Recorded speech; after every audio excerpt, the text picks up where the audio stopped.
बिस्मिल्लाहिर्रहमानिर्रहीम। अस्सलाम वालेकुम।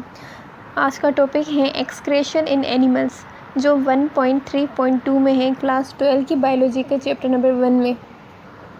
इस टॉपिक में ये डिस्कस करना है जो एनिमल्स होते हैं वो किस तरीके से एक्सक्रीट करते हैं, कौन से प्रोडक्ट्स होते हैं उनके। डेफिनेशन तो एक्सक्रीटिंग की सेम ही रहेगी, जैसे पहले ही बताया था, the system which remove nitrogenous waste out of our body. Definition same ही रहेगी लेकिन मेथड डिफरेंट होंगे। कौन से उनके प्रोडक्ट्स हैं उनके बारे में हम पढ़ेंगे, डिटेल से पढ़ेंगे इस टॉपिक में। तो आइए स्टार्ट करते हैं। सबसे पहले जो है एक्सक्रेटरी प्रोडक्ट्स के बारे में डिस्कस करते हैं कि वो कौन से होते हैं।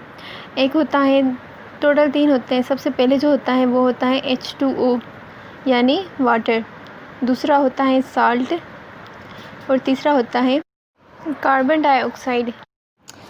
जो साल्ट होता है वो इस कंडीशन में होता है अगर इन्वायरमेंट हाइपरटोनिक होती है। अगर इन्वायरमेंट, जितने भी जानदार होते हैं उनकी अगर इन्वायरमेंट हाइपरटोनिक होगी तो उनके अंदर साल्ट की ज़्यादा होती है, उनके अंदर साल्ट ज़्यादा होता है, इस वजह से पानी की कमी होती है। और अगर वाटर ज़्यादा होता है तो वो इन्वायरमेंट होती है हाइपोटोनिक, यानी उनके जिस्म के अंदर, उन जानदारों के जिस्म के अंदर पानी ज़्यादा होता है। ठीक है, ये हाइपरटोनिक और हाइपोटोनिक कंडीशन पे डिपेंड करते हैं वाटर और साल्ट। और तीसरी चीज़ होती है नाइट्रोजनस वेस्ट, जो उनकी बॉडी के अंदर लाजमी होती हैं। नाइट्रोजनस वेस्ट को लाजमी उन्होंने एक्सक्रीट करना ही करना होता है। अगर वो नाइट्रोजनस वेस्ट उनकी बॉडी के अंदर रह जाता है, अगर वो उनको एक्सक्रीट नहीं करते हैं, रिमूव नहीं करते हैं, तो वो एक टॉक्सिक बन जाता है। उसका मतलब होता है टॉक्सिक, एक जहर होता है, यानी उनको वो लाजमी एक्सक्रीट करना ही करना होता है।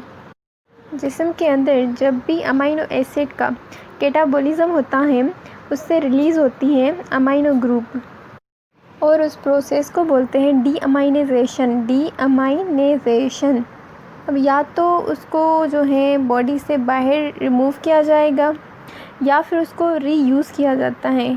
रीयूज़ का मतलब होता है कि उसका दोबारा इस्तेमाल किया जाना, और रिमूव का मतलब होगा आउट ऑफ बॉडी, या उसको बॉडी से बाहर निकाल देंगे। इस केस में ये होता है कि उसको बॉडी से बाहर निकालना ज़रूरी होता है। अगर नहीं निकाले जाएंगे तो जैसे मैंने पहले बताया वो टॉक्सिक बन जाता है, जिससे हमें बहुत सारी बीमारियां होती हैं। जैसे कि मैं एग्जांपल दे देती हूँ, अगर उसको निकालना इम्पोर्टेंट होता है, अगर नहीं निकालेंगे तो हमारा जो ब्लड लेवल है वो बढ़ जाता है। और अमाइनो ग्रुप से क्या होता है, उसके कंपाउंड हमारे जिस्म में अगर रह जाएंगे तो कोमा भी हो सकता है, क्योंकि डेंजरस है, इस वजह से उसको लाजमी रिमूव किया जाता है। और जो रिमूव किया जाता है उसका जो फर्स्ट मेथड होगा वो होगा अमोनिया। अमोनिया जब वो एक्सक्रीट होता है तो उनकी काफ़ी मुख्तलिफ़ शक्लें होती हैं। ज़्यादातर वो 3 शक्लें होती हैं जिसमें आमतौर पर ज़्यादातर वो निकलता है, एक्सक्रीट होता है। तो उनमें सबसे पहली है अमोनिया, दूसरी है यूरिक एसिड और तीसरी है यूरिया। ज़्यादातर इन शक्लों में निकलता है, लेकिन अगर कम क्वांटिटी होती है तो वो स्मॉल क्वांटिटी जब होती है तो उनकी शक्लें दूसरी होती हैं। वो होती है क्रीटाइन ट्राइमिथामाइड ऑक्साइड यानी TMO। और अगर सबसे कम क्वांटिटी होगी, बिल्कुल स्मॉल क्वांटिटी होती है, तो उनमें शक्लें होती हैं प्यूराइन एंड पायरामिडाइन। ये 3 वो मुख्तलिफ कैटेगरीज थी जिसमें नाइट्रोजनस वेस्ट को एक्सक्रीट किया जाता है।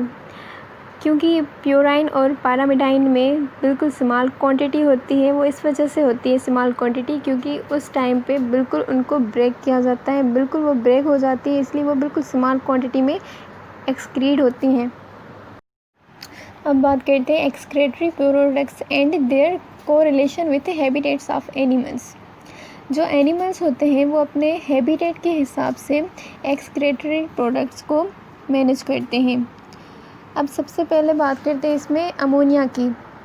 जब भी अमाइनो एसिड का कैटाबॉलिज्म होता है तो अमाइनो ग्रुप रिलीज़ होता है, जिसको डीअमाइनेशन कहते हैं, जैसे कि पहले बताया था। ठीक है, उसमें क्या हो जाता है, उनकी जो प्रॉपर्टी होती हैं वो होती है टॉक्सिक, जो कि हमारी बॉडी में रह जाती हैं। उसको लाजमी निकालना होता है। निकालने का मेथड क्या होता है, अब ये समझना है। उसको निकालने के लिए हमें वाटर लाजमी चाहिए होता है।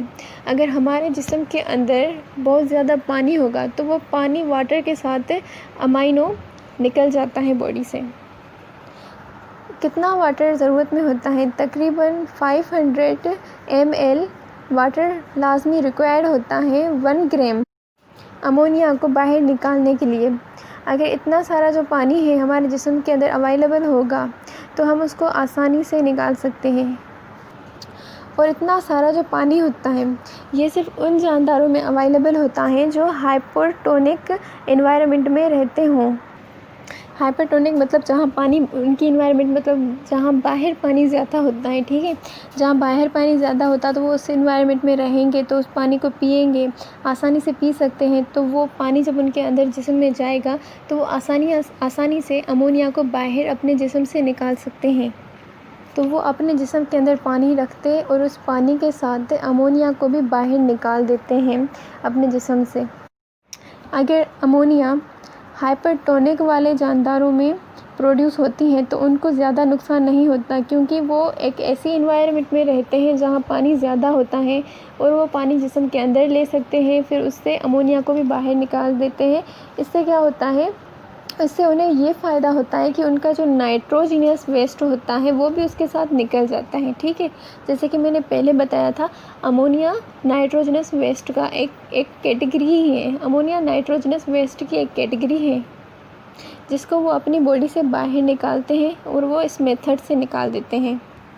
और ऐसे जानदारों को बोलते हैं अमोनोटेलिक। जो जानदार अपने जिस्म से अमोनिया को बाहर निकालते हैं यानी उससे दूर रहते हैं। टेली का मतलब होता है दूर रहना, यानी दूर, जैसे कि टेलीविज़न होती है तो टेलीविज़न में हम दूर की चीज़ें देखते हैं, ठीक है। या टेलीफ़ोन होती है तो हम दूर से आवाज़ सुनते हैं। टेली का मतलब होता है दूर वाली चीज़, ठीक है। इसकी एक एग्जांपल मैं आप लोगों को दे देती हूँ। जो भी फ्रेश वाटर वाले जानदार होते हैं या फ़िश होती हैं तो वो एक्वेटिक होते हैं, और जो भी फ्रेश वाटर में रहते हैं वो अमोनिया को अपने जिस्म से रिलीज़ करते हैं, एक्सक्रीट करते हैं।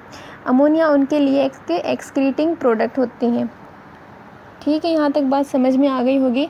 अब दूसरी कैटेगरी थी यूरिया। अब यूरिया की बात करते हैं, क्योंकि जो सारे एनिमल्स हैं, जितने भी जानदार हैं, वो एक जैसे तो नहीं होते हैं।